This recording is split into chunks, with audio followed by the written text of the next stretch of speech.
حضرت مریم وہ پاک باز اور پاکیزہ عورت ہیں جن کے نام پر قرآن مجید میں ایک پوری سورت اتار دی گئی، اور قرآن پاک آپ کی پیدائش، پرورش، کفالت اور آپ کے ہاں حضرت عیسیٰ کی پیدائش کے واقعات کو کھول کھول کر بیان کرتا ہے تاکہ لوگ اللہ تبارک تعالیٰ کی محبوب بندی کے بارے میں کوئی شک شبہ نہ رکھیں۔ حضرت مریم علیہ السلام حضرت داؤد علیہ السلام کی نسل میں تھیں۔ آپ کی والدہ کا نام حضرت حنہ علیہ السلام اور والد کا نام حضرت عمران علیہ السلام تھا، جن کا شمار بنی اسرائیل کے بڑے بڑے عالموں میں ہوتا تھا۔ آپ کی والدہ محترم بڑی نیک اور پارسا عورت تھی۔ اللہ تعالیٰ نے مال و دولت سمیت ہر طرح کی اچھائی سے نوازا، لیکن اولاد کی نعمت سے محروم تھیں۔ گرمیوں کی ایک سپہر کا ذکر ہے، بی بی حنہ اپنے گھر کے صحن میں درختوں کے نیچے آرام کر رہی تھیں کہ اچانک ان کی نظر درخت کی ایک ٹہنی پر پڑی جہاں ایک چڑیا اپنے معصوم بچے کو دانہ کھلانے میں مصروف تھی۔ بچے سے ماں کی بے لوث محبت کے اس منظر نے حنہ کی ماں بننے کی خواہش کو دوبارہ جگا دیا۔ بے اختیار رب ذوالجلال کی بارگاہ میں ہاتھ بلند کر دیے اور عاجزی و انکساری کے ساتھ دعا گو ہوئیں، اے پروردگار، اس طرح مجھے بھی اولاد عطا فرما۔ اللہ تعالیٰ نے اپنی نیک بندی کی دعا قبول فرمائی اور بی بی حنہ کا حمل ٹھہر گیا۔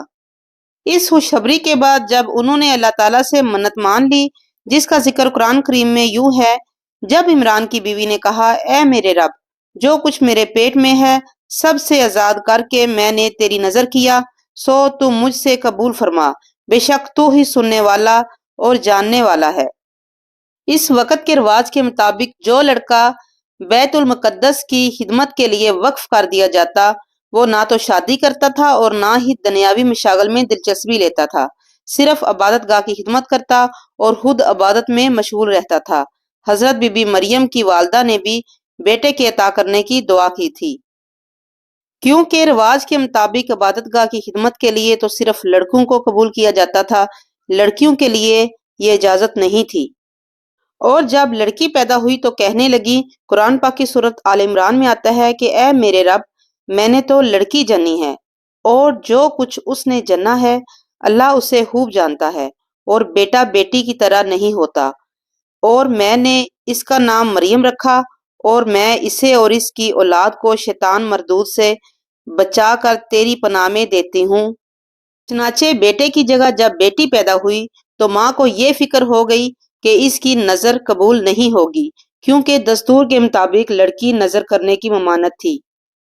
لیکن جو اللہ تعالیٰ کی ذات بابرکت کا علم ہے، وہاں تک انسانی سوچ کیسے پہنچ سکتی ہے؟ اللہ تعالیٰ نے جس لڑکی کو پیدا فرمایا تھا، اسے دراصل مقدس ماں بنانا مقصود تھا، جس میں سے ایک عظیم الشان مبارک و مسعود بیٹے نے پیدا ہونا تھا جو پیدائشی نبی تھا۔ جب مدت رضاع ختم ہوئی تو والدہ حنہ وصیت کے مطابق حضرت مریم علیہ السلام کو لے کر بیت المقدس پہنچ گئیں۔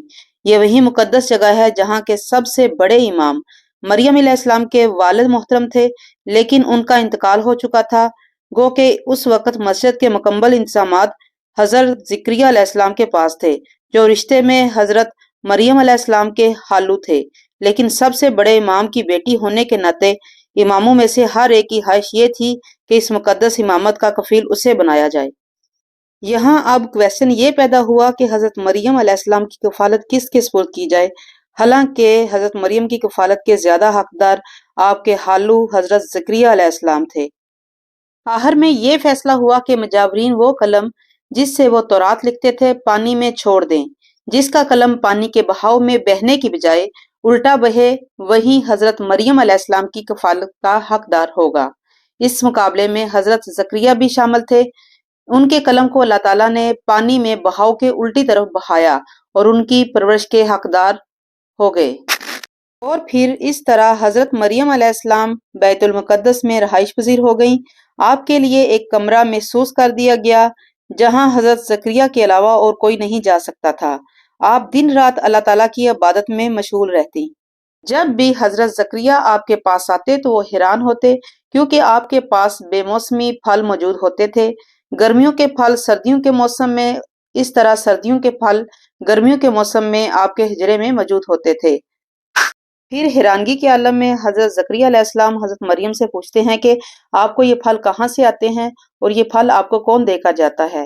حضرت مریم پرسکون ہو کر کہتی ہیں کہ یہ پھل مجھے اللہ تعالیٰ کی طرف سے آتے ہیں۔ اس کے بعد حضرت زکریا نے اللہ تعالیٰ سے وارث کی دعا کی۔ آپ کی بیوی بانجھ ہونے کے باوجود معجزہ خداوندی سے آپ کے ہاں حضرت یحییٰ کی ولادت ہوئی۔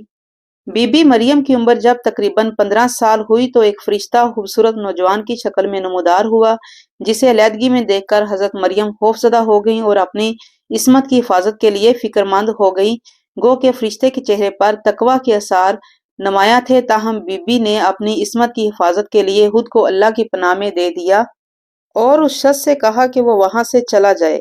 ان کی پریشانی دیکھ کر نوجوان نے کہا کہ گھبرانے کی ضرورت نہیں، میں انسان نہیں ہوں، اللہ تعالیٰ کی طرف سے بھیجا ہوا ایک فرشتہ ہوں۔ آنے کی وجہ بتاتے ہوئے فرشتے نے کہا کہ آپ کو ایک پاکیزہ اور مبارک مسعود بچے کی ولادت کی خوشخبری دینے آیا ہوں۔ حضرت مریم کو انتہائی تعجب ہوا۔ وہ بولی کہ یہ کیسے ممکن ہے، کیونکہ وہ شادی شدہ نہیں تھیں۔ فرشتے نے کہا کہ اس سے پہلے اللہ تعالیٰ حضرت آدم علیہ السلام کو ماں اور باپ دونوں کے بغیر پیدا کر چکا ہے۔ بیٹے کی بشارت کے بعد حضرت جبرائیل علیہ السلام نے پھونک ماری اور وہاں سے چل دیے۔ کچھ ہی روز بعد حضرت مریم علیہ السلام کو بچے کی پیدائش کے آثار محسوس ہونے لگے۔ جیسے جیسے بچے کی پیدائش کے دن قریب آتے جا رہے تھے، آپ کی پریشانی میں اضافہ ہوتا چلا جا رہا تھا۔ جب پیدائش کا وقت قریب آیا تو لوگوں کے خوف سے بیت المقدس سے تقریباً 8 میل دور جنگل کی جانب ایک پہاڑی کوہ صراط کی جانب چلی گئیں۔ شاید یہ وہی جگہ تھی جسے بیت الحم بھی کہتے ہیں۔ اس دوران درد ذا کی تکلیف شروع ہو گئی تو قریب ہی واقعہ ایک کھجور کی جڑ کا سہارا لیا۔ ایک طرف شدید درد، تکلیف و تنہائی، بے بسی، سامان ضرورت کا فقدان اور پھر سب سے بڑھ کر یہ کہ آپ کو آنے والے وقت میں بدنامی اور رسوائی کا تصور سخت بے چین کیے ہوئے تھا۔ اور پھر اسی پریشانی کے عالم میں آپ کے منہ سے نکل گیا جو سورۃ المریم آیت نمبر 23 میں ہے، اے کاش میں اس وقت کے آنے سے پہلے ہی مر چکی ہوتی کہ دنیا میں میرا نام و نشان نہ رہتا اور کسی کو بھولے سے بھی یاد نہ آتی۔ وہ مقام جہاں حضرت مریم علیہ السلام کھجور کے درخت کے نیچے تشریف رکھتی تھیں قدرے بلند تھا۔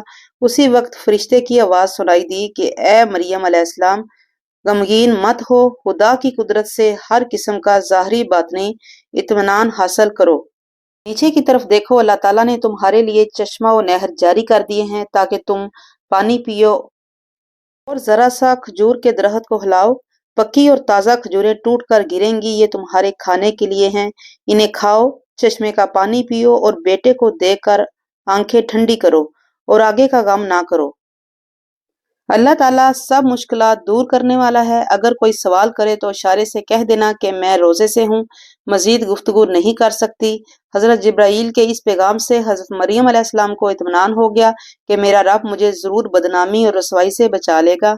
جب حضرت مریم علیہ السلام کو کچھ تسلی ہوئی تو وہ اپنے بیٹے حضرت عیسیٰ علیہ السلام کو لے کر اپنی قوم کے پاس آ گئے۔